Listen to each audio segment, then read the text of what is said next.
dünyaya Rabbim İslam geldi. Azadlık senin için o getirdi.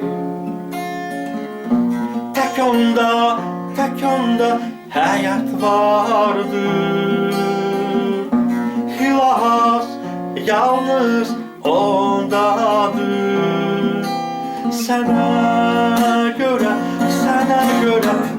canını verdi. Sana Rabbim hilas getirdi. Ölüme gitti.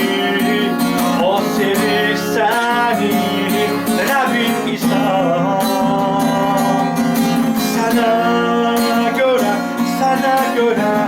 canını verdi. Sana Rabbim hilas getirdi. Ölüme gitti. O sevir seni Rabbim İslam.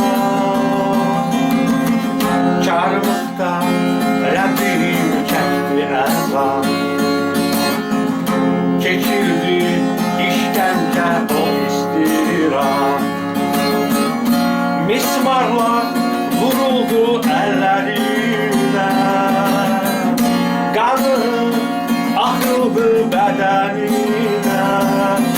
Sana göre canını verdi. Sana Rabbim hilas getirdi. Ölüme gitti.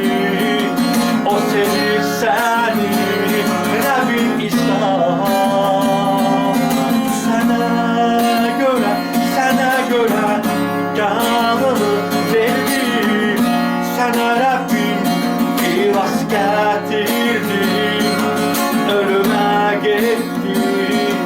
O sevir seni Rabbim İslam.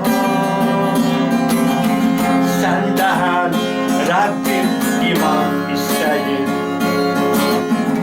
Dostum yanına o sesleyir. Gözleyip seni ehv etsin. Azaplı bugün sana versin. Sana göre canını verdi. Sana Rabbim hilas getirdi. Ölüme gitti. O sevir seni Rabbim İslam. Sana göre